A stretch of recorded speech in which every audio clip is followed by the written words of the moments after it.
अस्सलाम वालेकुम दोस्तों, कैसे हैं आप सब। उम्मीद करता हूं सब खैरियत से होंगे।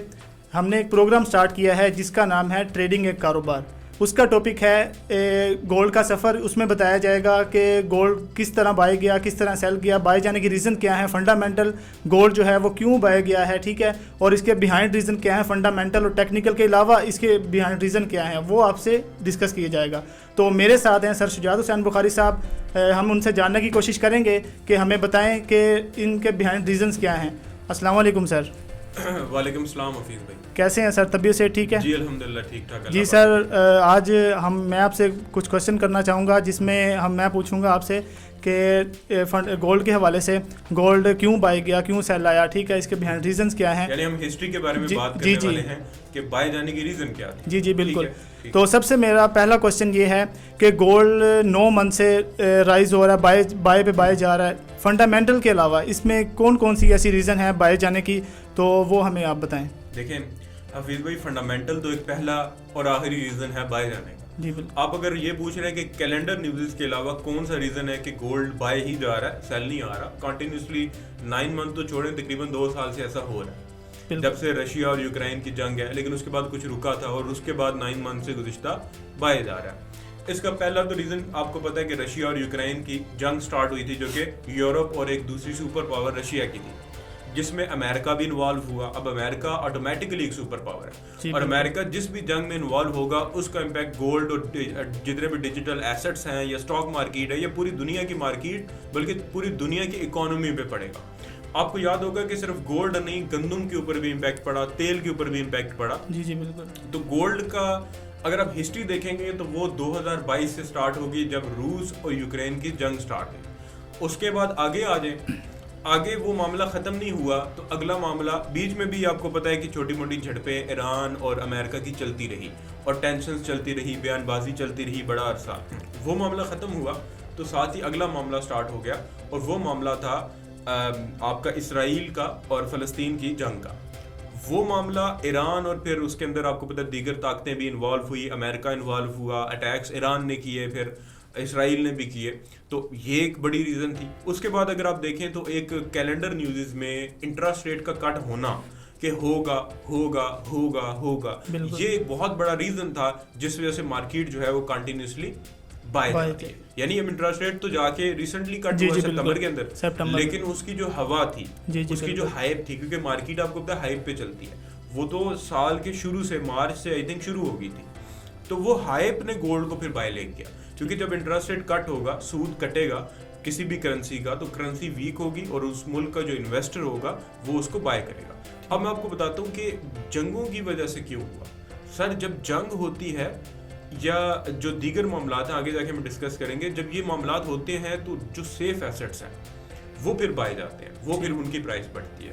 जैसा कि सर फंडामेंटल के अलावा अभी लास्ट टाइम जो है इंडिया ने 200 टन जो है गोल्ड बाय किया, फिर उनके मुकाबले में जो है चाइना ने गोल्ड अच्छा खासा बाय किया, तो इस वजह से भी गोल्ड बाय जा सकता है, बाय किया है। या गोल्ड हमेशा देखें, आपकी जो करेंसी है, ये करेंसी जो प्रिंट होती है, जी जी, ये किसी न किसी इसके पीछे कुछ ना कुछ है, या गोल्ड है या फिर अमेरिकन डॉलर, यानी कोई ना कोई फिजिकल जो एसेट जो सदियों से चला आ रहा है वो है। बिल्कुल। तो गोल्ड जो है वो रिजर्व के तौर पे जितने भी बड़े तरक्की याफ्ता ममालिक हैं उनको खरीदते भी हैं, गोल्ड को स्टोर भी करते हैं। तो आई थिंक जो ममालिक का गोल्ड खरीदना है, ये भी एक बड़ा फैक्टर है गोल्ड का बाय जाने का। तो जब सारे ही फैक्टर्स बाय में हैं और स्टेट्स भी खरीद रही हैं कैलेंडर न्यूज़ के अलावा अगर हम देखें, तो ये एक बड़ी बुलिश न्यूज़ है और साथ जंगें भी चल रही हैं, तो दैट्स वाई रीज़न है कि गोल्ड एक रैली के अंदर है, एक बुलिश रैली के अंदर है। और अब दूसरा क्वेश्चन मेरा आपसे ये है कि जैसा कि आप देखें किसी भी कंट्री में इंटरेस्ट रेट कट होता है, ठीक है,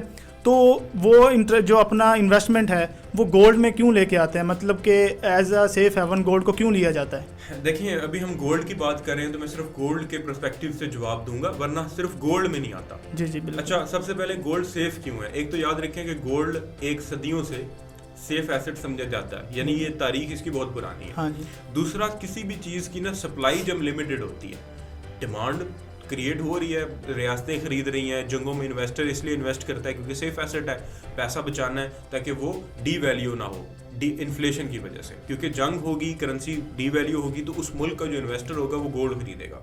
तो गोल्ड की एक तारीख है और उसका रीज़न ये है कि गोल्ड एक लिमिटेड एसेट है जो कि दुनिया पे शायद उसके लिमिटेड ज़ाहिर हैं और उनको भी माइन करना बहुत मुश्किल है। तो कोई भी चीज़ जिसकी सप्लाई लिमिटेड होती है और डिमांड बढ़ती है तो वो डेफिनेटली बढ़ती है। तो ज्वेलरी और इन चीज़ों के अलावा गोल्ड आपको पता है कि रियासतें भी खरीदती हैं, इन्वेस्टर आम भी खरीदता है, लोग ज्वेलरी में भी इसको यूज़ करते हैं। तो डेफिनेटली इसकी डिमांड तो राइज कर रही है और जो सप्लाई है वो लिमिटेड है। तो दैट्स वाई एक चीज़ सेफ एसेट है। सप्लाई नहीं होगी, डिमांड होगी तो बढ़ेगा रेट, तो सेफ होगी डेफिनेटली। अब जैसा कि लास्ट पॉडकास्ट में आपने बताया था कि जो डोनाल्ड ट्रंप है अगर प्रेसिडेंट बनते हैं तो गोल्ड फॉल करेगा, गोल्ड ने फॉल भी किया, ठीक है। तो अब नेक्स्ट जो है गोल्ड राइज करेगा या मजीद ड्रॉप हो सकता है, क्या इसके बिहाइंड रीजन हैं? अच्छा, मैंने बिल्कुल लास्ट पॉडकास्ट जो हमने की उसमें बोला था कि अगर डोनाल्ड ट्रंप जीतते हैं रिपब्लिकन्स तो गोल्ड ड्रॉप करेगा, और किया भी और लोग हैरान थे कि ऐसा कैसे पता चला। तो डेफिनेटली आपको इसके लिए उस स्पेसिफिक कैंडिडेट की या पार्टी की पॉलिसीज पढ़नी पड़ती हैं कि पॉलिसीज क्या हैं। देखें, अब अगर आप रिपब्लिकन्स की या ट्रंप की पॉलिसीज देखें तो ट्रंप वो वाहिद सदर है जिसने कहा था हमारे जर्नैल बेकार हैं, ठीक है। और ट्रंप जो है वो जंगों पे यकीन कम रखता है और अमेरिका को स्ट्रॉन्ग करने पे, इकोनॉमी को स्ट्रॉन्ग करने पे यकीन ज़्यादा रखता है। मैंने पहले भी जिक्र किया था कि उसने कहा कि यूक्रेन की जंग में आपने $290 अरब क्यों दिए, अपने मुल्क में सुनामी आया आप $700 के या $1200 समथिंग दे रहे हो, वो भी उधार, और वहाँ पे $290 अरब दे दिया। तो ट्रंप एक तो आपको याद होगा कि अफगानिस्तान और उस जंग में भी अगेंस्ट था, फिर रशिया यूक्रेन में भी सीज फायर की बातें करता है। तो अगर सीज फायर होता है तो गोल्ड डेफिनेटली ड्रॉप करेगा। अब पॉलिसीज ये है ना कि इंटरेस्ट रेट कट, आपको पता है कि 2 कट लग चुके हैं, एक अद कट और लगेगा शायद, उस वजह से गोल्ड थोड़ा बुलिश मोमेंटम पकड़े और उसके बाद वापस ड्रॉप करेगा। क्योंकि अगर सीज फायर होता है रशिया यूक्रेन का तो जंग खत्म, इन्वेस्टर अपना जाहिर है, इन्वेस्टर ने गोल्ड को खाना नहीं है, मैंने पहले कहा था, प्रॉफिट टेकिंग करनी है, पैसा बनाना है। गोल्ड रख के क्या करेगा? गोल्ड तो उसने इसलिए लिया कि मेरा पैसा डीवैल्यू ना हो और कुछ प्रॉफिट भी हो जाए, तो बेचेगा, बिजनेस करेगा। तो डेफिनेटली जिस वजह से गोल्ड, अगर जंगें रुकती हैं और लोग प्रॉफिट टेकिंग करते हैं या इन्वेस्टर प्रॉफिट टेकिंग करते हैं तो गोल्ड गिरेगा। तो ये पॉलिसीज के ऊपर बात करें तो आई थिंक जनवरी में उन्होंने ऑफिस होल्ड करना है, उससे पहले मुझे लगता है कि गोल्ड उससे पहले भी गिर सकता है। बट आप टेक्निकल्स को ट्रेड करें, फंडामेंटल्स से सिर्फ डायरेक्शन लें। ठीक, अभी बहुत से लोग ये सोच रहे हैं कि गोल्ड जिस प्राइस पे अभी खड़ा है, ठीक है, अभी इस टाइम पे गोल्ड को बाय करना चाहिए, सेल करना चाहिए, क्या करना चाहिए? इस टाइम वेट करना चाहिए, क्या करना चाहिए? उसके बारे में आप बताएं।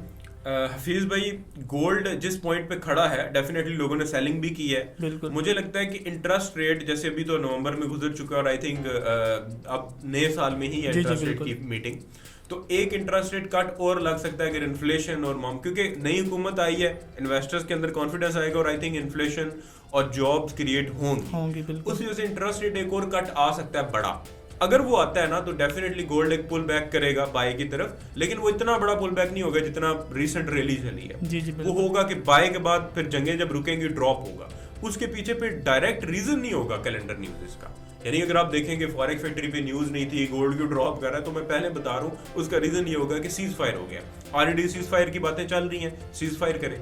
तो डेफिनेटली इस टाइम पे थोड़ा सा वेट करना चाहिए और टेक्निकल एनालिसिस के ऊपर बिलीव करना चाहिए, जो वो बता रहे हैं उनकी तरफ चलना चाहिए। फंडामेंटल वे ओवरऑल तो बेरिश है, एक आधी कुछ न्यूज़ हैं जो कि थोड़ा सा मोमेंटम पकड़ सकती हैं। तो टेक्निकली अगर आपको सेलिंग मिलती है तो आप करें, और बड़े टाइम फ्रेम में, ठीक है। अगर आप बड़े टाइम फ्रेम में सेलिंग एविडेंस टेक्निकली मिलती है तब, ये नहीं हो H1 पे सेलिंग मिली है तो आप D1 के लिहाज से बैठ गए हो, ऐसा नहीं, D1 में चाहिए भाई डेफिनेटली। और एक और क्वेश्चन है कि जैसा कि लोग पूछते हैं कि गोल्ड में लॉन्ग टर्म इन्वेस्टमेंट करनी चाहिए, शॉर्ट टर्म इन्वेस्टमेंट करनी चाहिए, तो इस बारे में कुछ बताएं। अच्छा, मैं अपने एक दोस्त का बताता हूँ, क्योंकि आपको पता है कि दोस्तों में भी उठना बैठना होता है, तो वो जरगर है, गोल्ड स्मिथ जिसको कहते हैं। जी बिल्कुल। अच्छा, उन्होंने मुझे रिसेंट कॉल की थी, मेरे ख्याल में 1.5 साल 2 साल हो गए इस बात को, 1.5 साल हुआ है, ज़्यादा नहीं हुआ, 2 साल अप्रॉक्सीमेटली हो गया। उस वक्त मैंने उनको 1,47,000 पर तोला पे कहा था कि आप खरीद लें। अभी तक वो होल्ड पे हैं और इस टाइम पे क्या रेट है?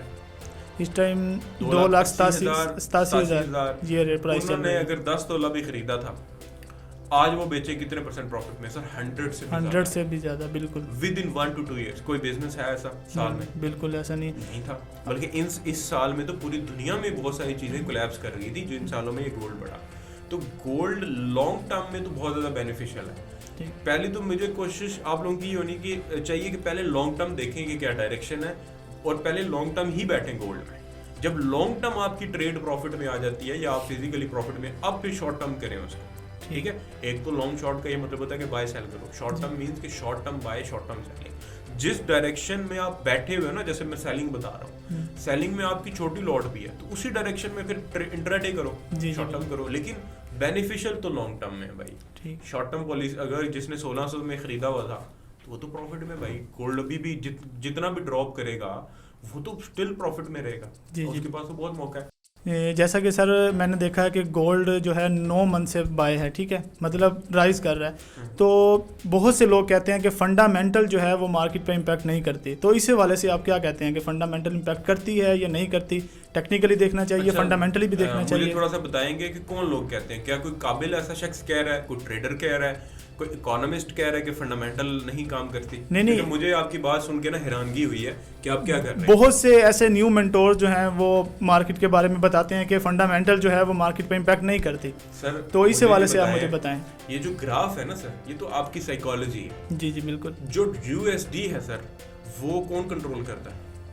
वो तो अमेरिका करता है। फंडामेंटल अमेरिका में कौन कंट्रोल करता है? अमेरिका में फंडामेंटल बैंक्स जो हैं, बैंक्स कंट्रोल करते हैं। मॉनेटरी पॉलिसी बैंक बनाता है कि इंटरेस्ट रेट कब कट करना है, कब करना है, कब बॉन्ड यील्ड्स बढ़ानी है, कब कम करनी है। जी तो सर फंडामेंटल जो करेंसी होती है ये फंडामेंटली ही तो चलती है सर, हकीकत है। टेक्निकली करेंसी तो नहीं चलती। टेक्निकल तो आपका एंट्री पॉइंट है ना सर, मार्केट तो फंडामेंटल में चलती है।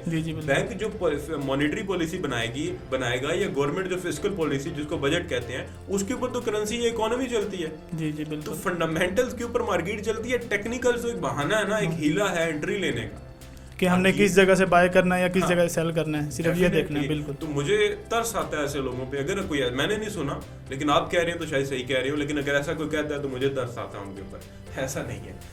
जी सर, बहुत अच्छा आपने गाइड किया, डीपली गाइड किया। सारे क्वेश्चन के जो आंसर थे आपने डीपली हमें दिए, तो उम्मीद है जो सुनने वाले होंगे उनको भी बहुत अच्छे से समझ आई होगी। तो दोस्तों नेक्स्ट पॉडकास्ट में इंशाल्लाह आपसे मिलते हैं। ओके, अल्लाह हाफिज़।